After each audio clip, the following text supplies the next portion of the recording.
Thanks very much for staying with us. Time now for Eye on Africa with me, Georgia Calvin-Smith. Tonight, at least 24 people are killed in a double suicide bombing in the northeastern Nigerian city of Maiduguri. The mosque targeted suffers its second attack in 5 months.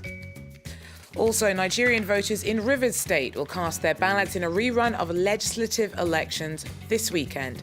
Tensions have mounted ahead of the polls, and the governing party says dozens of its members have been killed in political assassinations.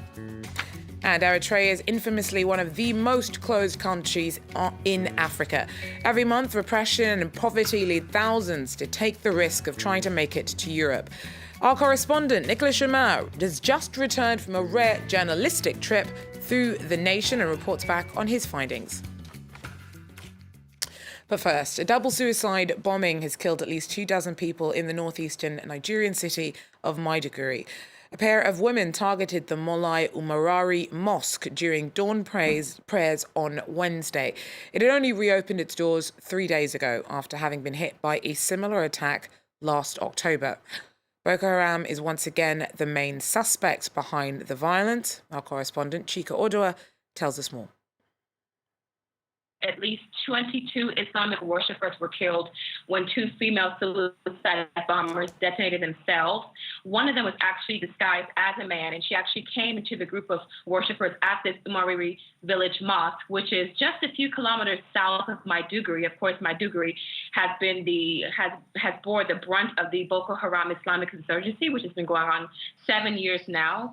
The army military spokesperson did say that the women were carrying IEDs on themselves. So President Buhari has come out to condemn the attacks and did call the group mindless and godless as well. And of course, this was the first attack we've seen in the area since February.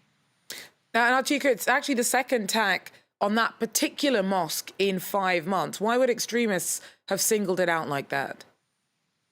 You know, a lot of Muslim clerics across northeastern Nigeria, especially in Maiduguri, have actually come out to vocalize their condemnation and their disapproval of this group that claims to be Islamic. So this was one such mosque where you can hear sermons on Fridays and Wednesday sermons, perhaps such as this one, where they would actually come out and say, this group is not Islamic, do not join this group. So, of course, mosques like this have become the center for Boko Haram's angst and fury.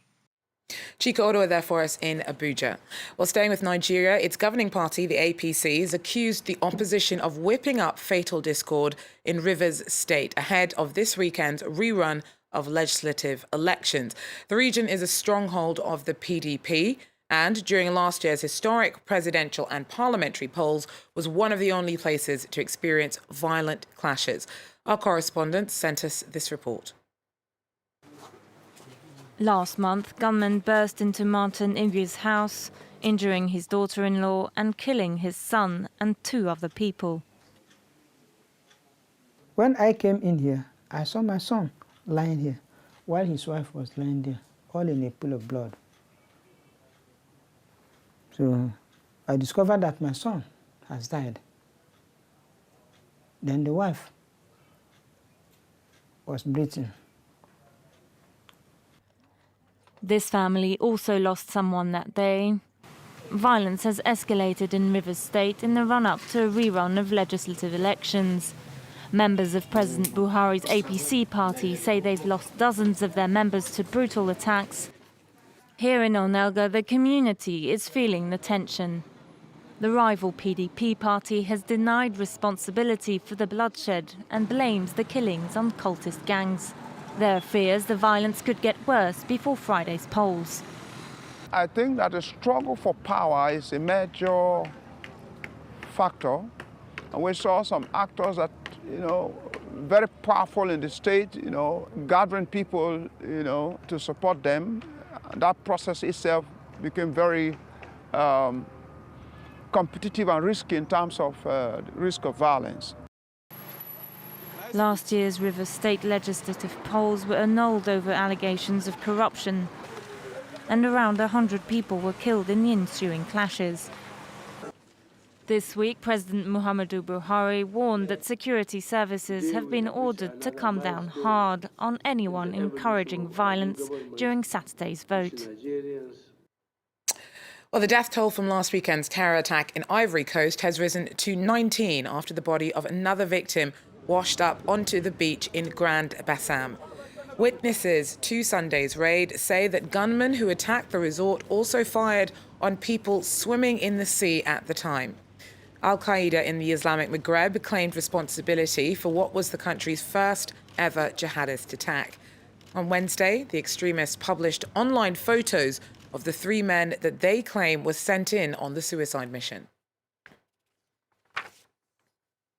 Just days before he stands in elections and 4 months after being put behind bars, on Wednesday, Niger's presidential challenger, Hama Amadou, was flown to Paris for medical treatment.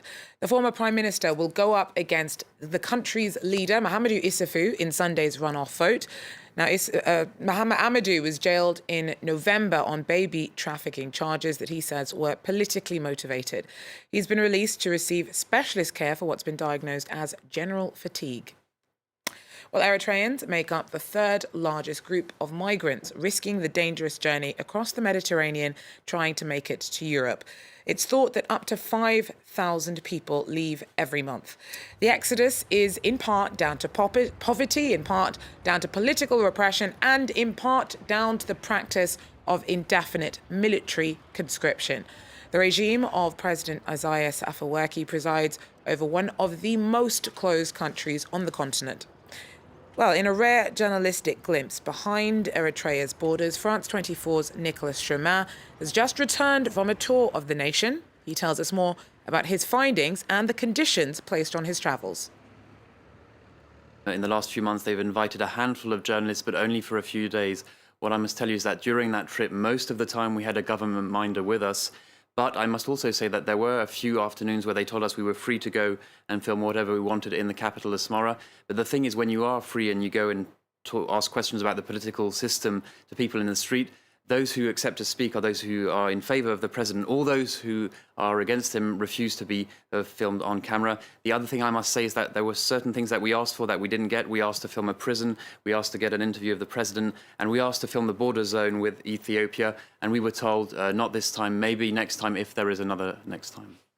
Well, I mentioned in the lead-in that some of the concerns that have led this mass migrant movement from Eritrea towards Europe. What, from your experience, can you tell us about those particular issues? So when I asked Eritreans why so many were fleeing, be it in Eritrea or Eritreans I've spoken to here in France, they always say the same thing. It's economic conditions, a very poor country, the lack of freedom of expression. There's only one political party. There's no independent media. But the main reason is the national service, because this national service, for some people, it lasts 2 years, for others 4 years, for others 6 years, sometimes even more than 10 years. And that's the main reason that they are fleeing. The other important thing to note is that some authoritarian regimes, they allow their youth to leave the country, but Eritrea doesn't authorize them to leave. And that's why Europe is reluctant to send people back, because they weren't allowed to leave. And if they are sent back, NGOs say that they could be imprisoned or tortured. The government denies any cases of torture. What the Eritrean government says is that because now many migrants know that Eritrean people get papers more easily than other nationalities, well, people are actually pretending to be Eritreans. What the Eritrean government is saying is that many of these migrants are, in fact, for example, Ethiopians who pretend to be Eritreans. So if the EU is so concerned about the way things are being run and managed within Eritrea, why has 200 million euros been pledged to the Eritrean government? Well, clearly this is in the context of the EU trying to stop the influx of refugees from Eritrea. They hope that by giving 200 million, they can boost the economy and limit the number of refugees from Eritrea. But when I talked to Eritrean people there, some of them said that this was a shameful decision by the EU, because they're saying basically the EU for years said this is an authoritarian regime, and now the government hasn't promised anything, hasn't promised political reform, hasn't promised to limit the national service, and yet they're giving these 200 million euros, and they called it a shameful decision. Nicolas Germain there telling us about his findings on his trip to Eritrea. He will be submitting a full-length documentary on his travels sometimes over the next couple of weeks. So do keep tuning into Across Africa and Eye on Africa for an update on that. That is, though, all we have time for today. Thanks very much for joining us and take care.